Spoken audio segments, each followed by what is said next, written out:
Hey, it's Phil. Before you're going to check out my Rants About Humanity episode, I also want to invite you to consider follow me and subscribing on my podcast channels and my Rumble video player channel down below. You can find it in the description. With the increasing censorship and limitations of freedom of YouTube, I don't know how long I will be able to have my thought-provoking conversations on YouTube. So if you want to support me in my mission of freedom of speech, open debate, be sure to also check me out and follow me on those platforms, and enjoy this week's episode. Welcome everyone to the Rants About Humanity podcast. Today I have 𝗦𝗨𝗕𝗃 as a guest. Matthijs is a psychologist who started Mind Your Sex as a vehicle for men to increase a more healthy relationship with their sexuality. He works with men who get stuck in their sexual behavior and who want to break this pattern. To get the stigma of the phenomenon sex addiction, Matthijs wrote a book in Dutch called Lust as Lust. Also, he produced a podcast with the same title to give an insight to the inner worlds of men for whom their lust has become a big part of their life. Thanks so much for being a guest on the podcast and talk about not lost in translation, but lust in translation. Hello, welcome. Thanks. How was your relationship with lust when you were growing up, like as a teenager? I know the first sexual feelings came there with me when I was 12. Yeah. How was it for you? Okay, so we're starting with my childhood experiences. That's good. Well, it's a good question because I think sexuality and also later on in life when my book is called Sexual Desire as a Burden. That's the translation, I suppose. And I think in your childhood, something starts and it can become later on in life a big part of your life. And sometimes it's lust and sometimes it's a burden. So back to me, your question about my sexuality, my early childhood, I can't remember it very well, but I know for a fact that I was quite busy as a teenager with sexual things. So it got my interest very, very early on. Yeah, for me, and this is always a podcast without filter, you kind of guys know like how I talk about it. As soon as I could come, let's say, and I could start like masturbating, it became like a mechanism for me to relieve pressure. I know a lot of guys when they're studying, like you can let me know if you want to share, then you like masturbate a lot because you're so much in your head and you just want to, have silence in your head. And then, as soon as you come, it's like, finally, like my head is empty, I don't know if that was the experience for you, but I know that it was like a pressure valve almost like mechanism back then. Yeah, but I think when you're very young, it's not like that. I think it's an interesting feeling because it's new to you. Mm-hmm. And then later on, when maybe you got your early stress experiences as in high school or on university, then maybe it gets associated with getting off the pressure, as you say. Mm-hmm. In my podcast, I have 5 episodes, and one of them is talking about this. And he says it's not a porn addiction that he had, but it's an orgasm addiction. So he was addicted to the feeling, this very intense feeling of orgasm, because all the other feelings in life are quite negative for him, or not very nice, let's say. So every time he was looking to override these bad feelings. So he became addicted to the feeling of orgasm, this intense feeling.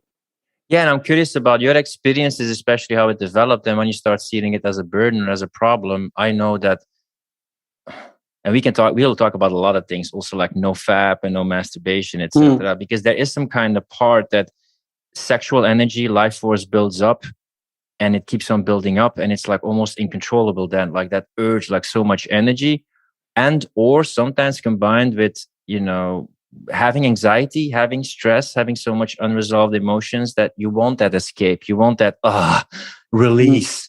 And that then like coming or sex can be like, this is the vessel to finally let go of all that stress, anxiety. And then I don't know how long, depends on how long you have this feeling. It's like fine, but then there's still like this void, this hole that you don't deal with. And then it starts building up again. And then you seek release again, Yeah, but if you say it like that, it seems that you think that it's almost always the case with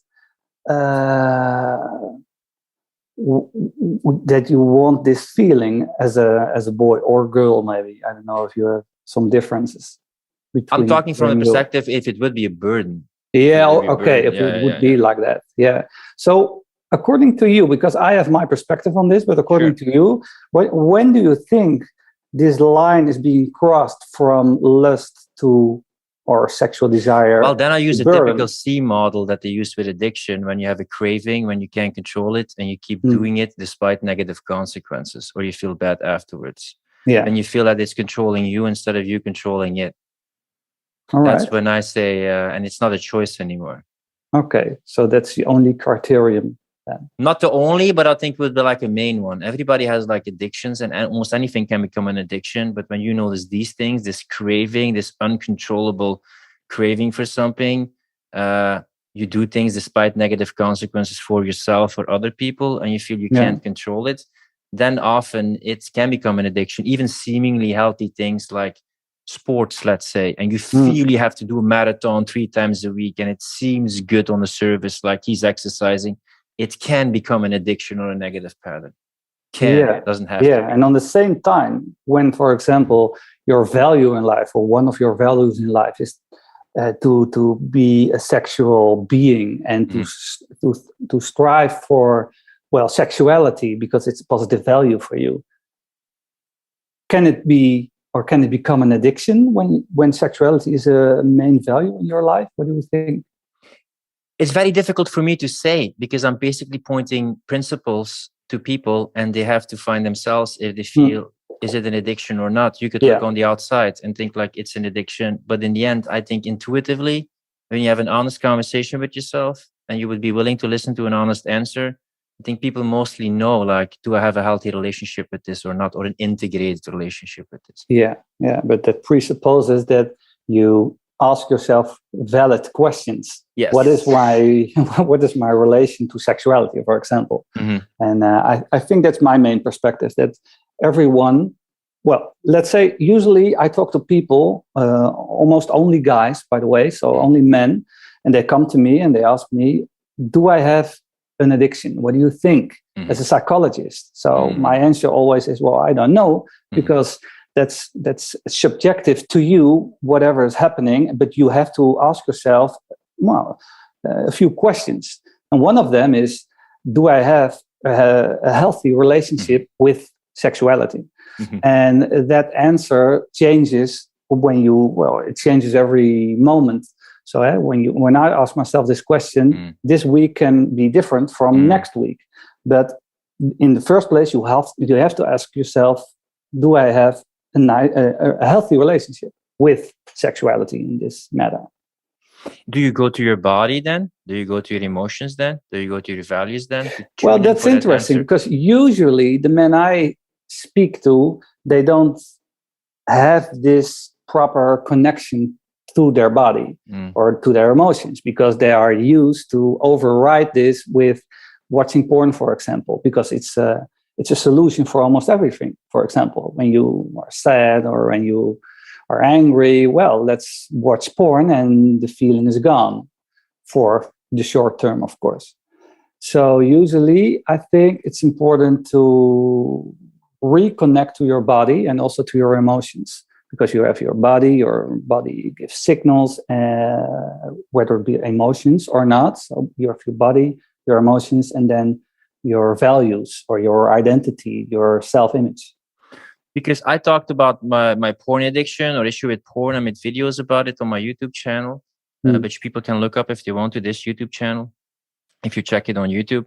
And a lot of reactions that you get, which is weird, even about porn, maybe you also get about sex, like, what is wrong? Can you be addicted to sex? Isn't it just healthy to have sex? So there often is reactions of people not understanding that it could become an addiction, or they label it as just healthy in general. Have you also witnessed that when you talk about this, or there's more openness? Well, I am open about this. So when people come to me, they're usually, I think, more open than in general. But before we move on, I think it's good to point out that there are two, let's say, versions of sex addiction, and I quote sex addiction because the term addiction, I don't like it very much because it stigmatizes, it becomes very heavy when you say I'm addicted to sex, you know. For me, it's better to say, well, sexuality or sex or porn is a big part of my life, which I don't like anymore, for example. So that's one. And I think when we talk about sex, you have two variables. One is passive and the other one is active. And by passive, I mean there's no one else, only you and the screen. So we're talking about porn or your relation with porn. The other one is active. So there is some other person on the other end. It can be online or offline. For example, dating apps or chatting or webcam sex. It's all because there is another person. The psychological mechanism is somewhat different compared to watching porn. And to move on from this, the passive variant is more about anxiety, usually, because you have to deal with things and you're insecure about this and you don't want to deal with this. So porn is a short-term solution. And of course, when you are like a teenager and you do this a lot, then you don't evolve as a person or an identity that can cope in a different variety with things. So that's one.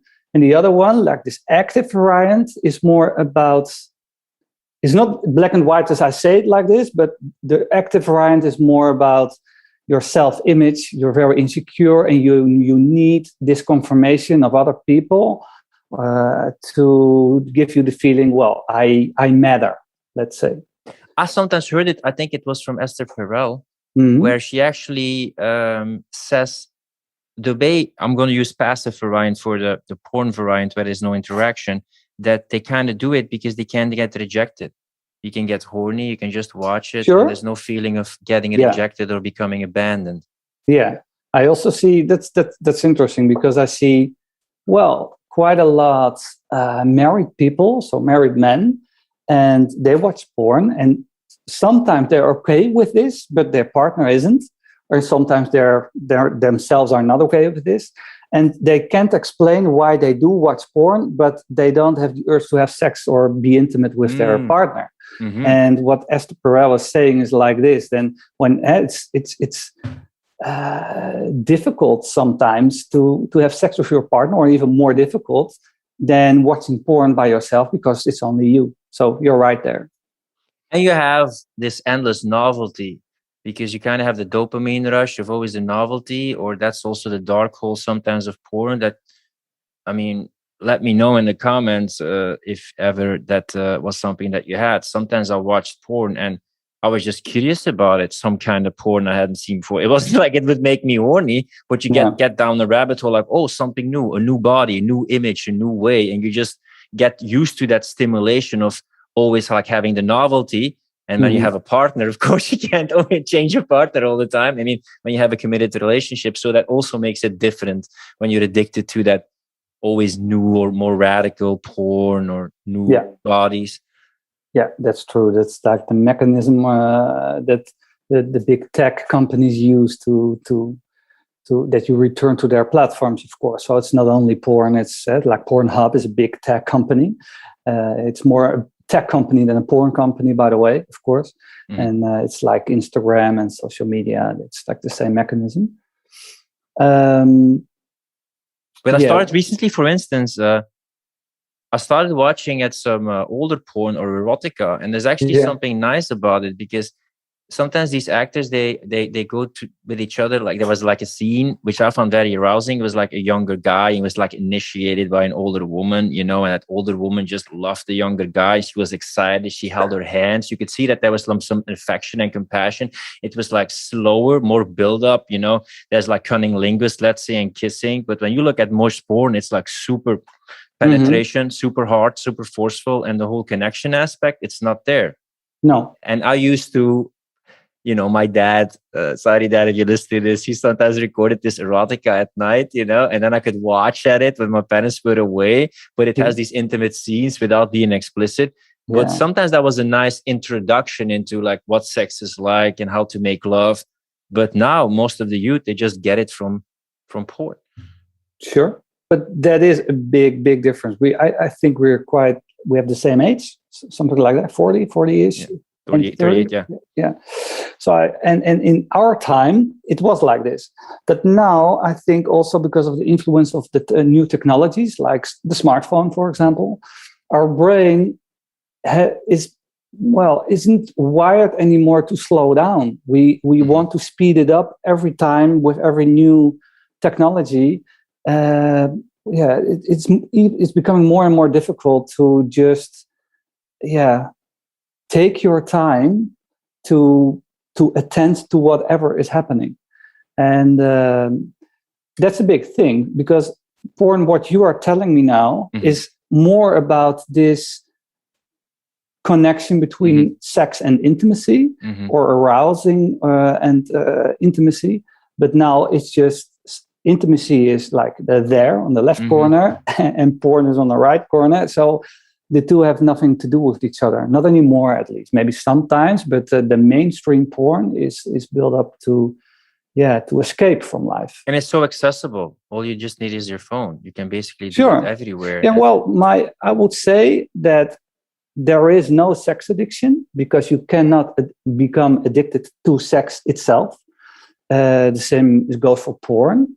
But it's more a smartphone addiction or a technology or internet addiction, that we want to get something new every time. We want more, and we want it now, and we want it to be more exciting than it was before. Yeah, it's almost crazy that I think the sex used to be better in the past with more connection, but there's never been so much access or sexualization accessible just in the tip of your fingers. Just look at OnlyFans, that some women just provide sexual content just to subscribers. It's never been so accessible, but it's never been... There's huge problems right now in relationships or with sex and these things, even though sex is so accessible everywhere and everything is almost like... Yeah, well, because it is so accessible, it has some effect. Hey? You were talking about your body. For example, this morning, I spoke to a very young guy. He's 23. And for my company, I have this program. It lasts 3 months, and with a group of men, so not individually, but a group of men, we are going to dive into our relationship with sex and how we can maintain it or rediscover it, let's say. And he is 23, and he called me because since 10 years or so, he's watching porn. And when he was 19, 20, he had a relationship for 2 years. And of course, they wanted to become intimate sexually, and he couldn't get it, or he couldn't have an erection. And so it had a huge impact on his self-esteem, of course, which drove him into the arms of porn. And so the connection between being intimate sexually again and watching porn has become a wider gap for him. I would love to hear, if you're open to it, to share some experiences maybe that you have to make, maybe, if people recognize themselves in your story or how certain things escalated. I definitely had that. For instance, I've also talked about in my video that they mistake like, oh, you watch porn because you're so horny. But I had this in the past, that I was horny with the porn. And then when I was with a real girl, I just couldn't get it up, or I had to go back to these porn images in my head to actually get it up. And then I was like, whoa, this is really sad, actually. This is like pretty pathetic, actually, that, pathetic, I'm putting label and guilt on it, but I'm just showing my conversations that I had in my head about it, right? Yeah. Because they had the idea like, oh, you just have a high libido, or you just has high sex. But yeah, it was there with the porn. But when there's a real beautiful woman out there, then you have issues with it. So it's not just... Because that's sometimes also something that you hear people say, maybe you're just horny, maybe you just have a high libido, but one doesn't equal the other necessarily, No. And I would say porn is never about sex. And it's not about libido. But what we're talking right now is about the effect of long-term watching porn. It can have an effect. It's not always the case, but it can have an effect on your erection or your erectile functioning. And of course, that has a an effect on your self-image, because you're feeling guilty, or you're ashamed, or you're loathing yourself. And that, of course, has another effect on your erection. So if you are used to, or to, let's say, to link this arousing or the sexual arousal to watching porn, that's the only association. It's very difficult, of course, to be with someone else in life. And it's very scary as well. And because of this scariness, and because of this fear, it's very difficult to be in touch with yourself and the other. So then you're lost. And what I do as a psychologist is to restore this connection between you and yourself, let's say. And therefore, you need to train your awareness. Where are you with your mind, for example? And when you're too much in your head and all these thoughts about, it's about performing. Sex is about performing then. There's also the message that we get from this new porn, the mainstream porn. So it's I think even for younger people, people who are now 20, 25, something like that. And I see them more and more. They talk about this, that is a very different experience for them to watch porn on the one side and masturbate, and on the other hand, to be with a girl. So that's a big thing. That experience doesn't translate immediately to the bedroom, because mostly those guys, they're hard all the time. They penetrate, they come, and everything is like, it's fluidly going through positions.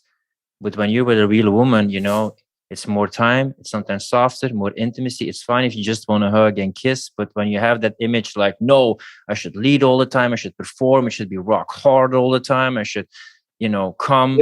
There's like this kind of image of that porn image that you think also translate into intimacy, and then dealing with these moments that you feel a bit less turned on, or like hugging, it's like, oh, it doesn't fit that porn scene, take one, take two image you have. Yeah, but I think I wanted to take it a step further. I think, but it's not I don't have concrete evidence, but I think that because of the youth, or the youth right now, these times, they are very used to be in both worlds. They have two worlds where they're in.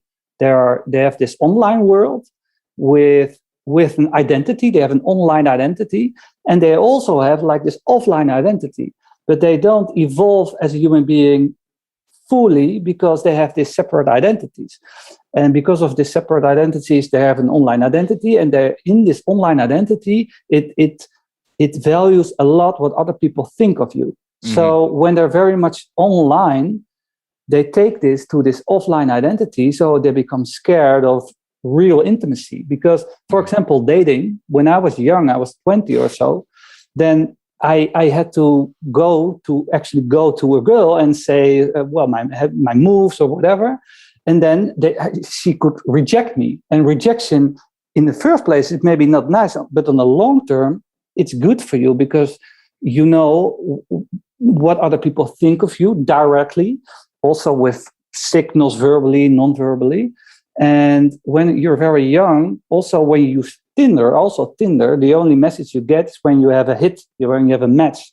But you don't see all the others who don't agree with how you are dressed or how you look. Yeah.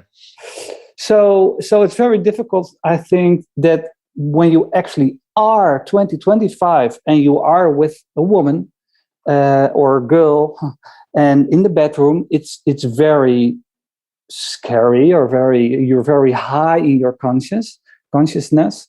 So they don't train these skills that you need to be intimate with, another person, but also be intimate with yourself. Because many people are, when they are silent and when they have to wait for a bus, for example, they grab their phone and they are distracted. So they don't tune in with, okay, what is happening with me right now? How am I going? How am I doing? With who am I? What are the surroundings? So that is a change that I see in the last 20 years or so. Could you tell a bit about your experiences, maybe some examples where you feel for yourself, like this felt me violating my boundaries, this didn't feel good? Like, how does this process of seeing it as a burden or becoming aware of it, how does this manifest himself in your previous life? Yeah, it's an interesting question. In my podcast, there are 5 episodes, and 4 of them, the 1 to 4, is from clients I interviewed for my book, and their stories are also in the book. But the 5th is about me, because I'm a psychologist, and I think it's good to place myself as a psychologist for my clients. That I'm in the first place, I'm a psychologist, but also in the second place, I have dealt, and sometimes I have to deal still with, my own lust, let's say. And when I was in my 20s, mid-20s, I had a girlfriend, and we had our relationship was basically, it was okay, it was fine. But due to personal circumstances, like my father died after he was sick for 5 years, then my best friend of my childhood, he was skiing, and he to a tree, and then in a few days he also passed away. So those were big things in my life. And then from then, I was 25 or so. I thought, okay, if this is happening, or this can happen in my life, I am going to motherfucking live, And that was at least my response to what happened to me. And this living for me was, okay, I have my base, I have my girlfriend, but I wanted to live fully. So what I did was I started other lives with other girls, and I had various affairs, and it was quite classic. I had my it was sex, drugs, and rock and roll. But the thing was, I wasn't ready to actually choose for this life, because I wanted to have it both. I wanted to have this, or maintain my relationship with my girlfriend, but also I wanted to live the other life. So that was where I started to live secret lives, and then it became bigger and bigger. And in the end, maybe it's a classic story, I don't know. But one of these affairs, I was really over my head into this woman.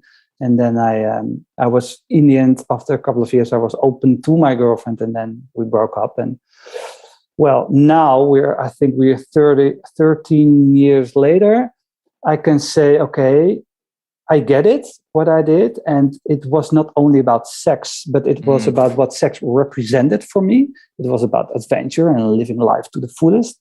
But what I know now is that when you really want to live your life, you have to choose. And what I did was not choosing. It was egocentric. And so that was my active experience. And I also had, like what you said earlier, also in that period, because I lived in Madrid for 1.5 years. And then I came back, and then I had to finish my thesis. And then I had this, what you told us before, that, okay, I have to start with my thesis, but I don't want it. I'm here. Okay, so first I want to watch some porn, and then I will start. So this procrastination. Yeah, this is a huge thing, right? Yeah. This is also a huge thing, right? The time that you waste with porn, because I don't know about you, but sometimes you're like looking for the ultimate edging, they call it, the ultimate scene that you come on, and you're just like scrolling there 45 minutes, going from scene to scene to scene. And your dick actually is not so excited anymore, but you keep on riding those short excitements, looking for the perfect scene that finally will make you come. It's like, damn. I don't know if you also had that, but I think it's very prevalent also in terms of time wasting, how much time besides the focus and energy goes towards porn. Yeah, that's true. It's about time, but also it represents that you are not living the life you really want to. Because, for example, in my when I did this, I think I had to open up and to speak with someone about this. But of course, I was ashamed as well, and I didn't know what to do with my feelings, because I felt heavy, just heavy, and I didn't know why. So I turned to porn, and then that is another world, and nobody can judge you because you're like on your own. Secrecy also. Yeah. Right? Secrecy, right? So it's also a safe space. And that's what I see a lot, that when the world is like insecure and people are, they are afraid of what is going to happen, because also with Corona, for example, in all this period with COVID, I think many people, if you don't know what's about to happen, you want to live in a safe world, and porn is safe to the max. I think because porn use it's every time the same. It's repetition. I think porn use must have gone up massively during COVID, of lockdown, staying inside, and anxiety, the stress, everything being online, not going to social places again. Yeah. So that's why I think, to conclude, I think sex and porn are not the same. They're different from each other. And porn essentially is about fear or about insecurity. And sex or sexuality is about intimacy and connection. It's not black and white as I say it like this, but it is different from each other. It's interesting that you said, like, I was pretty self-centered at that time, but at another way, and correct me if I'm wrong, you were actually not so much centered in yourself, because you didn't know yourself. You didn't know what your values and boundaries were. So in a way, it was a bit egoistical, but in a way, you also didn't know what you stood for and who you are, actually. It's a nice observation. I agree. Yeah. Yeah. But maybe egoism is not the same as self-centeredness. Maybe it's like the reverse of self-centeredness. So everybody has like a breaking point, I think. I mean, I talked with some people with porn addiction. It can escalate to escorts or webcam girls or extreme porn. Everybody always, you will have these moments where you do some certain behavior and know, like, I can do better. Like, this is not good for me. Can be with drugs, can be with porn or whatever. But I think it's classic. I mean, if you look at it from chakra level, you look for these outside things. The job will bring me fulfillment. The woman will bring me fulfillment. The drugs will make me feel good.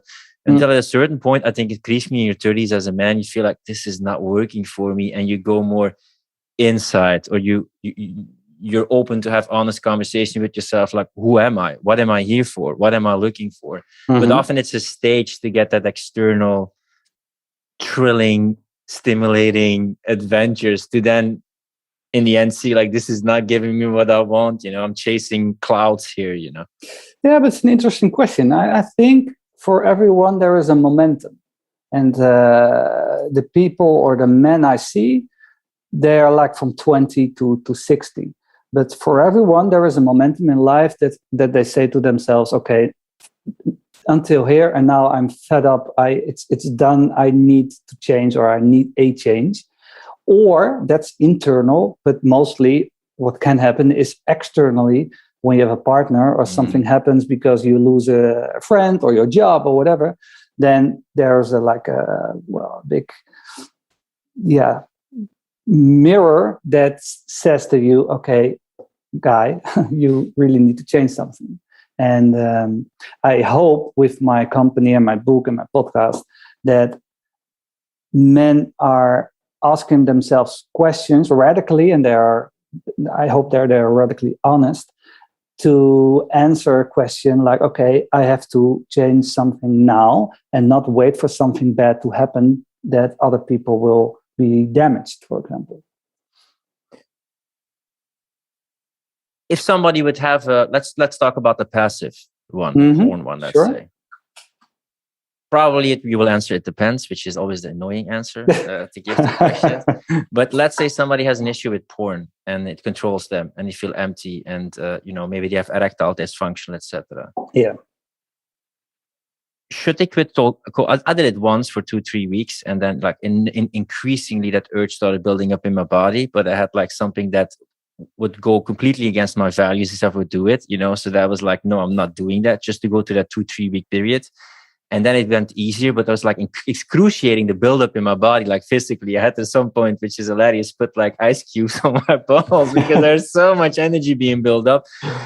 Is there some way to taper off porn instead of like doing the cold turkey, or watch some more accessible porn? Or, given your experience, it will depend. Is it best to just not watch porn anymore, find some erotica, or maybe you have links that are like still sexual but more appropriate and linked to intimacy? What are some ways people can develop a better relationship with porn, and where should they start, or how should they go to the process? Yeah. With all that temptation on your phone, on your desktop. Yeah. I mean, there's so much. I mean, I had something that blocked all the porn sites, but there's so much porn sites to block them all. It's just completely impossible when you're just in front of your desktop. Yeah. Well, I'm not going to say it depends, because I have a philosophy about this.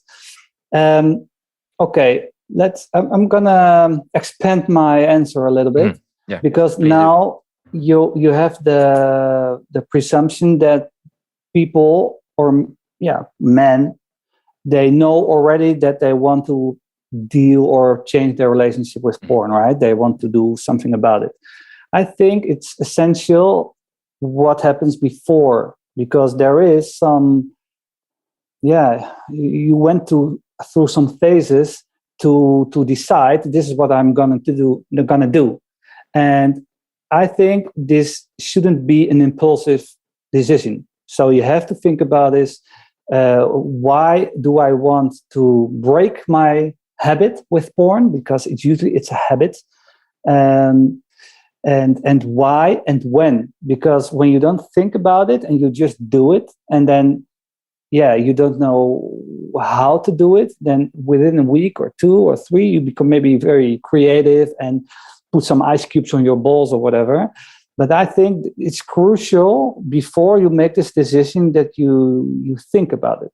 And thinking about it can be very easily be done to just write down when you do it and why you do it. So what's the association or the relation between a thought or an impulse, which usually it's not conscious. So you have an unconscious impulse to watch porn. It triggers, yeah.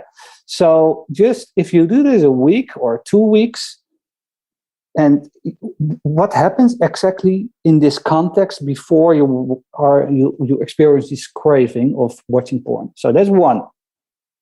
Second is in phase 1, I call this phase 1. I have 3 phases. So phase 1 is just the breaking of the habit.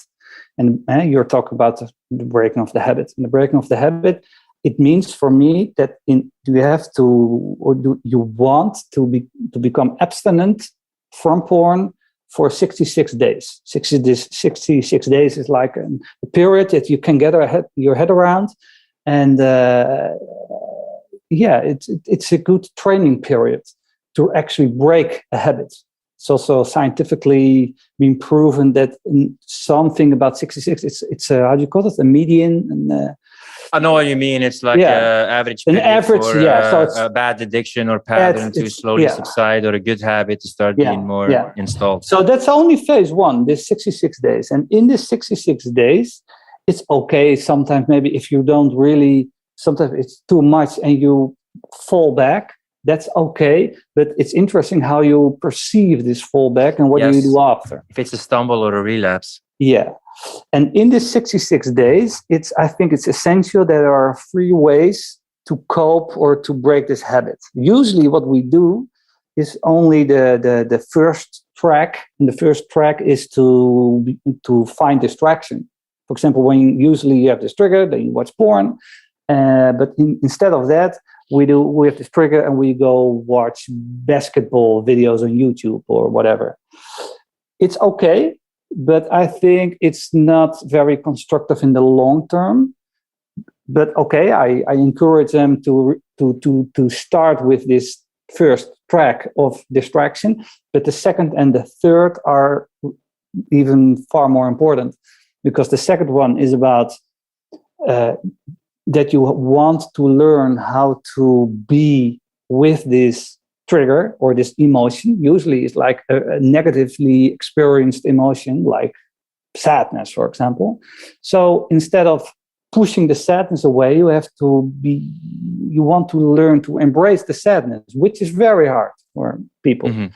But it's actually, like, practically wise, it's quite simple, because it's just, okay, just sit down, slow down, and just see what happens, which is for many people contra-intuitive to do, but it's training. So in 66 days, you can see there's a training. And the third track is about becoming conscious of whatever is happening and why it is happening. So very practically, you have to sit down and write down whatever is happening and analyze it. And by analyzing it, you become, or there's gonna be more distance between you and the trigger. And as a positive side effect, you become more, you get a more positive image about yourself, because you actually can postpone your craving or experience more distance from this craving. So but this is, I mean, for me it was, at least, and I think for most people, this is a work in progress, right? Because when you talk about relapse and stumbling, like, it's super easy to explain it, but this falling back into negative patterns, I love the fact, like, there's a thing like habit suicide. If you commit a habit suicide one day, just get back on track. Like, every day is Groundhog Day. Just start again. You haven't lost everything, but just go back to your bad behavior, because the pool of your own habits and the repetitions is a lot bigger than the buildup of your good behavior. And then we delve into something which, for me and other people, is a lot prevalent. When you get into your emotions or your story, then shame and guilt pop up, and that can be like covered emotions. Then you feel guilty about feeling guilty, or shameful about feeling shameful, or shameful about feeling sad, and then again you get into the cycle of covering up that anxiety or shame again with porn, which make me, it's the self-fulfilling prophecy, Yeah. Well, the thing is, you're right, but I have this I have this online training program, and it lasts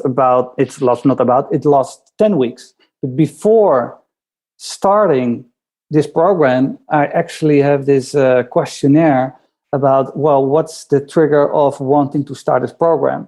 So I think it's essentially, it's about attitude. It's not breaking the habit, but it's about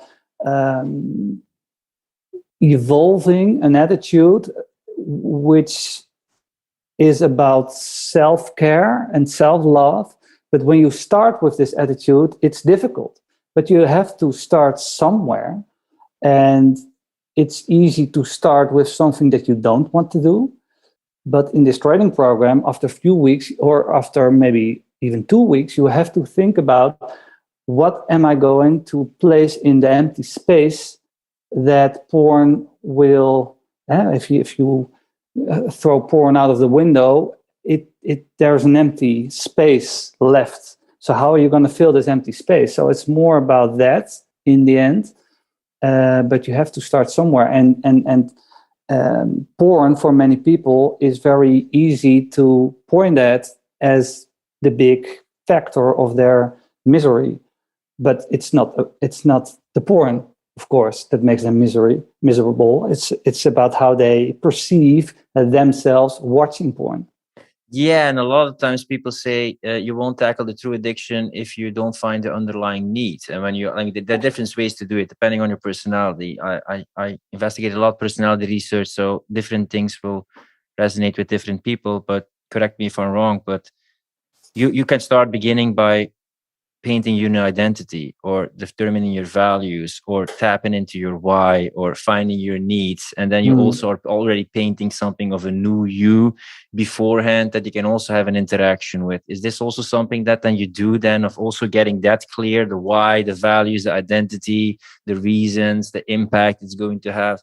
Yeah, but usually it's later on, because people, at least when men come to me, they come to me because they experience this burden. And so we start with the behavior. But under the behavior, it's like this iceberg, and on the top of the iceberg, what you see is this behavior. And it's practical to start with this behavioral change. But underneath the surface, are the second phase, I think, are the psychological mechanisms. Because why is it that you became addicted to porn, for example, and not to gaming or to alcohol, whatever? It's interesting, because usually porn has a slightly different dynamic than the other typical because addiction. It's more secret and it can be more hidden.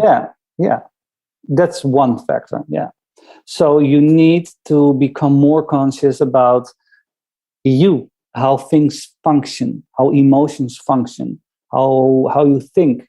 And for example, meditation is about creating distance between your perception of your thoughts and your feelings and your thoughts and your feelings.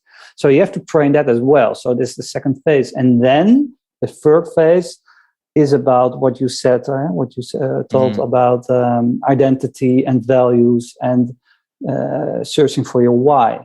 And when you have found or have some idea about your near future or your place in life or your impact you want to make, then you hopefully you have built up this positive self-image that you can choose and live your life. What do you think about this? Sometimes they say if you're going to focus too much on the addiction, then you're going to make your identity about the addiction, and you can almost reinforce it because the other parts of your life are not so integrated. So is it also that just focusing on other aspects, knowing themselves, developing their life, their habits, which seemingly have nothing to do with working around the addiction, but that makes the focus a bit less centered about this, even though like I'm not an addict anymore, a lot of this focus still is around this addiction. What is your stance towards this? Well, exactly this, that it's what I told you before is I don't believe in the term addiction regarding to sexual porn. And it's also because of this, because usually when there's a lot of shame, your identity is filled with thoughts about your behavior with porn, for example. But of course, you want to create more distance. And for that, you have to get the focus off porn, because you're not only porn, you're more than porn, So that's my standpoint. That in the end, you start maybe with porn as to work with, but very very rapidly we change focus to other fields in life. Would you still allow someone to watch healthy porn that they watch as healthy porn? Or would you say like try to abstain, be present, step in between stimulus and response, and try to just... Now I'm gonna say it depends, but that depends what you choose after 66 days or maybe 3-4 months or whatever. And in those times you would say like abstain? Abstain 66 days is the main goal. It's just a kick-off start. And from there, you have to think about what kind of person do I want to be. And for example, that's not only sexually, but also professionally and relational with other people and so on. So after this period of abstinence, you have to think, okay, do I want to watch porn? Which is fine by me. It's not like, well, you had some history with porn addiction, so you don't have to watch porn anymore. But it is sensible, of course, like it is shaky to do so. But if you want it because it lifts you up or for whatever reason, well, you're free to choose. But choose and know what the consequences can be afterwards. Just to make the comparison also with the active one, would you then say like only have sex with your partner, or would you say abstain for 66 days with your partner? If you have a partner, I would say it's okay with your partner when you are in a monogamous relationship and so on. And what is because I noticed when I was ascending, there was so much energy building in my body, like the horniness, or what I label as horniness, builds up. What worked for me, and sometimes they say like, no, don't do anything sexual. But what worked for me is, and that's again, it depends. If I masturbated once per week, it always depends on what I masturbated, right? And how I did it. Yeah. Because some people say like, no fap, don't masturbate, no sex, no input. But that's a lot of... No, for me, it's like a personal choice. People come to me and they ask, what do I do in these 66 days? And I say, well, no porn is just is the guideline. It's better also to not drink alcohol, by the way. It's easier that way. And also alcohol clouds the judgment and so on. So when you still want to masturbate, then it's okay. But then we have to talk about how you do it and when. And on what, right? In your head. Well, yeah. That's I'm quite liberal in that. Okay, sense. Because some people can say like, yeah, you're not watching porn anymore, but you're playing the porn movie in your head when you're masturbating. So that's again sometimes dissociating again. So yeah, but these are like details, and I think like the main thing is different. The watching porn and the imaging of porn is quite different, because the imaging of porn in your head is like repetition of something that you have seen or are making up, but it's not that are usually, well, no. What I like to have done then is that when I fantasize, if I'm single, right, about a real life girl or a girl I really like or something tangible, you know, like that's what I like to do. Because sometimes even, which for me is very, if you're just going to hold your hand and try to make your cock hard for like a longer period of time, pure on sensations and keep it up, like that can be like without stimulation, that can be a big challenge, you know, to just be in touch with your body. It's a nice exercise. Yeah. But the thing is with porn, I told you before, it's not about porn.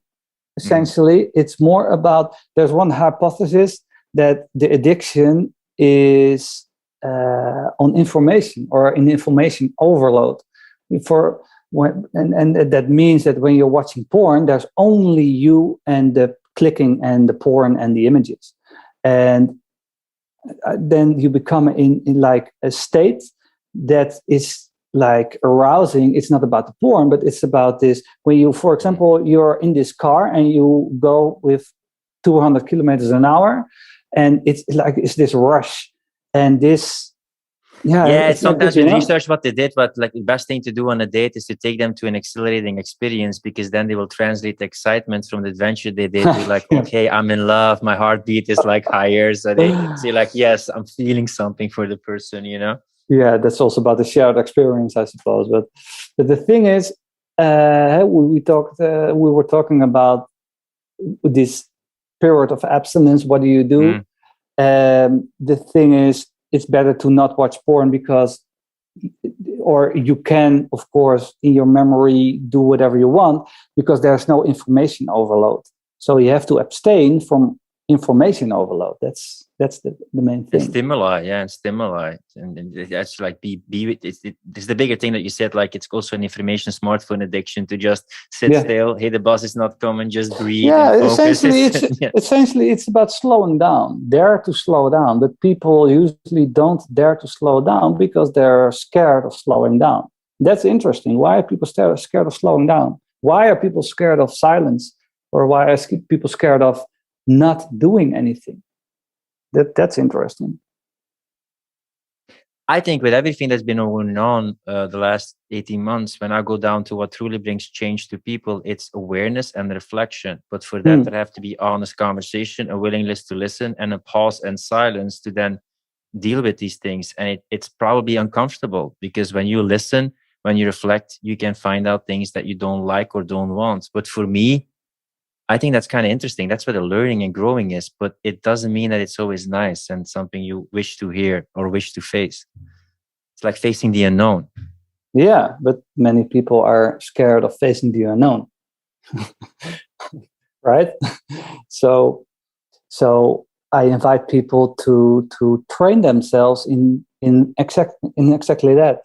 Face the unknown, embrace it, and see what happens. But very many people are very reluctant to train that. Would you suggest with a partner who deals with this to just have a conversation with their partner about, you know, I have an issue with porn, or it's something that you like to be open about it? Because the secrecy also, and when you have to deal with it yourself, when you struggle with this in a relationship, do you suggest them to discuss it with their partner, and that their partner can actually stimulate good behavior? Or how should they deal with this? Should they discuss it when they're working on it and they meet a new person? Oh, yeah, like that. So there are two versions now. One, there is a partner, and one, there is no partner now, but in the future they will have a partner and then discuss it. Yes, they have on a date and they're wrestling with it and going through it. That's one scenario. And the other one is like a guy want to work through it and they're in a relationship. Yeah. Well, first, when you're in a relationship, I think it's good to know that there are two forces. The first is like you have your intra-psychic problem or issue, which is you and porn, and you have an issue with porn. or with anxiety or whatever. And that has, I think, it has an effect on your relationship. So when it has an impact on your relationship, it's good to talk about it. The thing is, then it's not only intrapsychic anymore, it has become relational, so interpersonal. So when it becomes interpersonal, it's good to know that it can also have an effect on the other one, which is not about you anymore, but it's now about her or him, but mostly her. Because usually, for example, it's not always the case, of course, but a woman can perceive herself as ugly, for example, when she knows that the other partner, the guy, is watching porn. So that is, you have to think about that. So usually when people come to me, it's not only about the individual problem, but also the second one, there is a relational problem, and I have relational conversations with them. Would you suggest them to tell it to their partner or not? When it has an impact, yes, of course. But it tells me something about the relational or the couple when the partner doesn't do it because he's scared of rejection or he is ashamed, which is normal. I can understand. But mostly, or maybe always, the first step is the biggest one. And that is to be open about it. And it's very, scary for many people, I think, to be open about it. Because of exactly this. You lose your secret world. And the second one is that your partner, can reject you or can despise you or whatever. It can be also it depends sometimes, because sometimes, let's say that you're sleeping around with other women and you're with a partner that you really like and love, and you just want to commit to the partner. This may be controversial, what I'm going to say, but I don't think you should always tell it to your partner, like, I've been cheating and sleeping around with other women. Sometimes when your partner knows you've been cheating, there's a huge trust breach that sometimes never can be recovered. So I'm not giving any one-sided responses here, but sometimes when you're truly committed, you know you're wrong, you want to work on it. Sometimes, I don't know, you can maybe say like, no, I would never do that. Sometimes you could not tell it to your partner, commit, and then just not do it again and just like work on the relationship without actually admitting it, because sometimes admitting it can break unresolved, like, trust issues forever, and it will never be the same again. At least I'm wondering my thoughts here, right, about the options here. Yeah, but I agree. The thing is, there's no guideline or guidelines that you have to do this or that. The thing is, you have to think about what is good to do, and also about the impact of what you are going to do or don't. So exactly what you're saying is it can have an impact if you say something about your past. And we live now, of course, in a society, and we have to be open in our relationships and so on. But you can question that, of course. It's I think that's the first thing, that you have to question why you do something or don't do something. Yeah, but usually in these two scenarios, I think it's best when you have a partner and it is a problem, then it's better to open up, because it can also have a positive effect. It can re-unstable your connection. And on the other hand, in the second scenario, when there's no partner now, and maybe in the future you will have a partner, then it's up to you. Maybe you're very confident to tell something, but then it can have an effect on your relationship later on. Or you don't tell anything, but then you have to be very conscious about how it evolves your behavior with porn, for example. Do you know why women don't have this problem so much of being addicted to sex or porn, or it's not being open so much? Because you tell me that we mostly face like men, and more men have an issue with this. Can you explain, is it just testosterone in general, or is it the way how women deal with this? No, this testosterone is overrated in this sense, because men have more testosterone, but it's not that the women don't have testosterone, and the amount of testosterone is not the biggest influence on the sexual desire. So it's not the case that men have more sexual desire than women. That's just not the case. With porn, on the other hand, I think there what I know is that there is some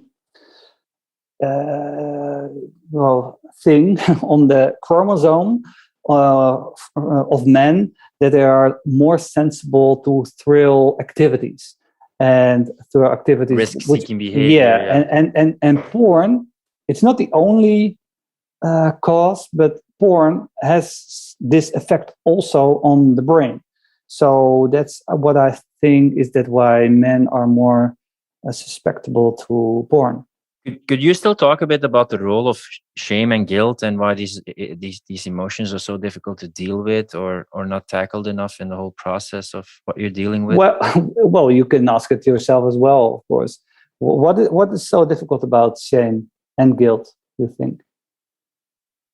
Maybe not for you, by the way. Maybe you're like a different... Well, I'll make the definition, make the distinction. I think Brené Brown made the distinction between guilt is being guilty about what you did, which sometimes can be good because it creates a conscious, and shame is, it attacks the core. Like, I don't know, John, I don't know what the book was. It was about shame, healing the shame that binds us. Yeah. That talks more about who we are as a person, not about what we do. And it is interesting because in my podcast, in the first episode, this very interesting a guy who had for 6 or 8 years, almost weekly, he had sex dates, and he was gay, so maybe it's a little bit easier. Yeah. But he was very, very ashamed because he had a boyfriend, and he was very much in love with this boyfriend, and still he did it every week, sometimes twice a week, and he didn't understand it, why he was doing what he did, and he rejected himself very, very much. So he's really, really, really ashamed. And the thing is, when you're feeling ashamed, and that's what you said now, shame and guilt are different, because shame is part of yourself, and it's about who you are. And so it's a very heavy feeling, and you're being caught up in this feeling of shame.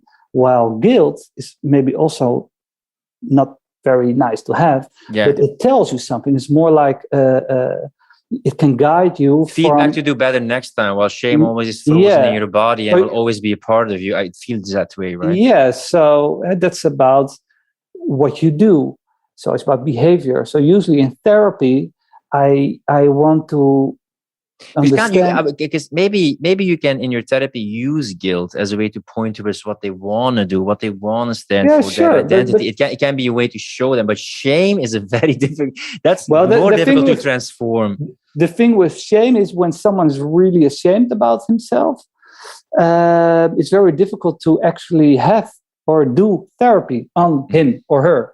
So first you have to deal with the shame and to figure out what is the shame about, what is causing the shame, and how long is it going on, and so on. And then shame can be, converting to guilt, maybe, and then it's easier to break your pattern. So, and back to your question, why is shame and guilt so big an issue with porn and sex? Well, it's easy, I think, because we are learned that sex and porn, but sex in general, is shady, let's say, because it's that makes sense, of course, but because everybody's doing it, but we don't see them doing it. So we only see people doing it, right? You can learn how to play football, you can learn how to create a lot of skills, but sex is like figure it out and don't talk about it. Yeah, but which is nice in a way, of course, because sex is about tension and is about not knowing. It's about discovery. When someone tells you how he or she is doing sex, then it tells nothing about how you should do it. It's about self-discovery as well. So this is an interesting tension field, but also everything which you cannot see, you start to think about it, and you have your own perspective, but when you don't change perspectives with other people about sex, for example, you can be caught up in your perspective about sex, and then it easily can become secretly. And and also there's not a lot, like recently I I mean, yes, the connection, the intimacy, the communication is more important, but there's a book called She Comes First, and it's about cunnilingus, to give a little bit of steps for men, like how to pleasure women orally. You have a book, Sex God Method, which is a bit of a radical title, but it's more about the verbal role play, about scenarios, like in that way. But some women act like this area of sex, like it should all be natural, like having to train that, having to learn that, it's like a taboo. And yes, it's more about the connection and openness, but it can sometimes be good. Like I went to a sex workshop from a friend like a time ago, but it was amazing. It was about foreplay, hygiene, what to do beforehand, afterwards, self-care, grooming, the positions. And some people would say like, what? You have to learn that? It's like, I just want to get better at this skill, and it seems cool, but there still seems to be a taboo to just even be open to this. Yeah. But I agree. It's just we don't learn it. We don't learn sex in school. You have to learn it from workshops or from your own. And we expect a lot, like it has to feel good, right? If a woman has to explain or gently guide what she likes, it's like, oh, you're not doing it well, you know? But it's a work in progress. You can communicate and you can laugh a bit with stumbling and figuring each other out. But often there's a lot of pressure or perceived pressure on how it should be and how effortless the whole act should be and taking control of sex, you know? Yeah. One thing that I just want to end with, and it worries me a bit, I imagine a future where in the future people will be able to plug into any kind of environment, have sex with any kind of woman that digitally lends her body, like digital printing. It would be any kind of famous person or attractive person. You know, you can feel like you're having sex with that person in the way how you want to, with some unpredictability built in at the position you like. And there will be such a vast menu of sex, people, places you could have that really feel like exact the experience and environment that you want. Then I'm wondering, do people still want to have sex with real people and commit? Because that endless option now in front of a screen, I think when it's also visceral in your body, you feel like it, you perceive it like it's real, that would make it even more tempting to say no, and more stimuli and more variety. Because you see sometimes in Japan, these people that actually are also living just behind their computer, and they're going to these bars with like half cyborgs and then have sex with, it sounds crazy right now, but let's just see in 5 or 10 years. I'm feeling that most people think humans are too fragile. It's too much work. It's not interesting. It's not novel. So with all the sex industry, more and more in the perceptual industry and information industry, with technology, with robots that feel like humans, I imagine sometimes that more and more men will just go towards that replacement for real relationships and sex with real people. Yeah, well, you're right, and on the same hand, I don't agree, because I think it will be like that in the future with all the AI technology and the virtual reality and so on. And it will become very easy to have sex with everyone you can even think about, or even cannot think about, but they will be there for you to pleasure you. On the other hand, people are wired for connection, and they want to be intimate with each other, and they want to really touch each other in vivo. And I think when this will happen in the future, even the urge or the importance of really connect to another person emotionally as well, and with your body and mind and spirit on the same time, I think people actually want that. Also, the men who are are going to experience this HR of VR things. Yeah. HR is human resources. Yeah, I know. But maybe there will become an industry about porn and HR. Yeah. But it will become more difficult to actually learn the skills to connect with each other. I think we will want to be intimate with other people, but we are losing the skills to do so. And that's the main issue, I think. If people want to learn more about the skills of what you do, your process, all your work, where can they check out more about you, your books, and the programs that you offer? mindyoursex.nl. And I have a mailing every 2 weeks. And also my book is called Lust als Last in Dutch. And also lustless.nl is also the site, and also the podcast, of course. One last question. Let's say that you could introduce something during adolescence education that helps people have a healthier relationship with sex. What are some things that you wish parents could provide to children, schools could provide to children, some things that children or adolescents that are blooming into sexual beings? What do you think are some tools that we could give earlier or better or more freely, or decisions they could make that would probably make them more prone to have a healthy relationship with sex and porn? Yeah, I think it's not about the relationship with sex and porn in general. I think it's with the relationship with ourselves and with other people. And I think the main skill, maybe that's the essential skill, is slowing down, because the world is going faster and faster and faster, and slowing down is an essential skill. So when we look like Eastern philosophy, the Eastern philosophy, I do many things with philosophy, Western and Eastern, but I think Eastern philosophy is about space, giving space to whatever can be happening.